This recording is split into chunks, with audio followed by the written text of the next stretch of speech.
आज आपण घरच्या घरी अगदी सोप्या पद्धतीने गाजराचा हलवा कसा बनवायचा तो पाहणार आहे। आपण यामध्ये कोणताही खवा वापरत नाही आहे किंवा कोणत्याही प्रकारची मिल्क पावडर वापरत नाही आहे, पण अगदी खायला टेस्टी अँड हेल्दी आहे। तर तुम्ही बघू शकता, इथं मी किसलेले गाजर घेतलेले आहे, साधारण अर्धा किलो पाऊण किलोच्या आसपास असतील। तर मी डायरेक्ट फूड प्रोसेसरलाच किसून घेतलेला आहे, त्याचा मधला दांडा वगैरे काही काढलेला नाही आहे। लाल कलरचीच आपल्याला बघून घ्यायची आहे आणि साईज ही देखील त्याची थोडी मोठीच घ्यायची आहे, जेणेकरून आपण किसणीवर जरी किसणार असो तर ती पटकन किसले जातात। आता इथं मी डायरेक्ट कढईमध्येच गाजराचा कीस घेतलेला आहे आणि त्याच्यामध्ये मी दूध ॲड करत आहे। याच्यामध्ये मी साधारण अर्धा लिटर दूध घेतलेलं आहे आणि अगदी ते थोडं थोडं घालून आपल्याला 2-3 बॅचमध्ये गाजराचा हलवा हा शिजवून घ्यायचा आहे। आणि गॅसची फ्लेम ही आपल्याला मीडियम टू हायच ठेवायची आहे, नाहीतर गाजर फार गिर होऊन जाईल। त्यामुळे दूध थोडे थोडे घालून झाकण ठेवून वाफवून घ्यायचं आणि गाजर अशा पद्धतीने शिजवून घ्यायचं, जेणेकरून त्याचा कलर देखील चेंज होत नाही। गॅसची फ्लेम देखील एकदम हाय करून ठेवायची नाही, नाहीतर गाजर चिकटण्याची शक्यता असते, कारण आपण याच्यामध्ये दूध घालत आहे तर दूध खाली लागू शकतं। त्यामुळे सतत मध्ये मध्ये झाकण काढून आपल्याला ढवळत राहायचं आहे। आणि त्याचबरोबर याच्यामध्ये मी 1 वाटी साखर घातलेली, गाजर शिजल्यानंतरच आपल्याला साखर घालून घ्यायची आहे आणि साखर देखील आपल्याला साखरेचं जे पाणी सुटलेलं असतं ते देखील आपल्याला आटवून घ्यायचं आहे। आणि आता झाकण ठेवायची नाही, गाजर एकदा शिजले की परत झाकण ठेवण्याची गरज नाही। आता मी याच्यामध्ये 1 लिटर दुधाची साधारण साय काढून ठेवली होती।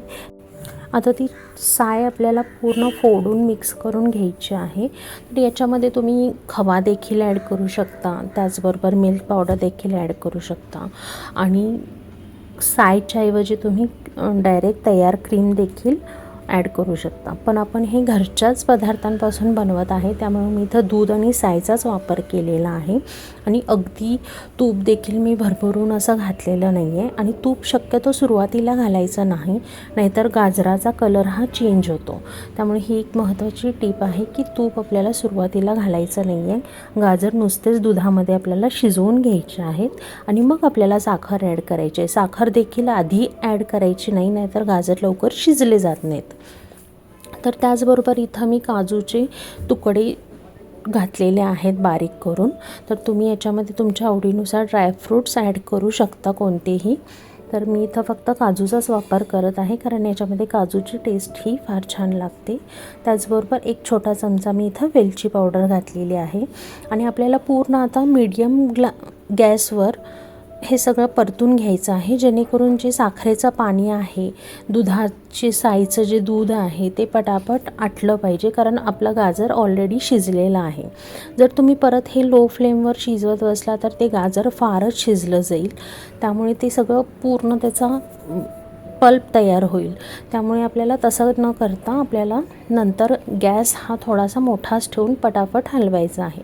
आता आपला हलवा तयार झालेला आहे आणि हलवा तयार झाल्यानंतर याच्यामध्ये 1 चमचा साजूक तूप घालायचं आहे। जर तुम्हाला तुपाचं प्रमाण देखील आवडत असेल तर तुम्ही याच्यामध्ये तूप जादा घालू शकता, पण जर तुम्हाला तेलकट फार नको असेल, फॅट वगैरे जास्त नको असतील तर 1 चमचा देखील याच्यामध्ये इनफ आहे, त्याचा टेस्ट देखील सुंदर लागतो पूर्ण हलव्याला। तर आपला हलवा हा छान तयार झालेला आहे।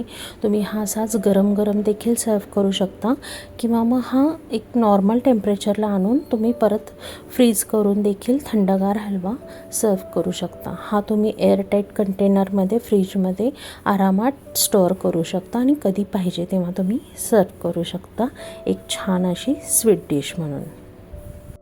यामध्ये साखरेचं प्रमाण देखील तुम्ही तुमच्या आवडीनुसार चेंज करू शकता। जर जास्त गोड हवं असेल तर याच्यामध्ये साखर अजून घालू शकता आणि जर कमी गोड हवं असेल तर याच्याहून साखर तुम्ही कमी ॲड करू शकता। नक्की ट्राय करा।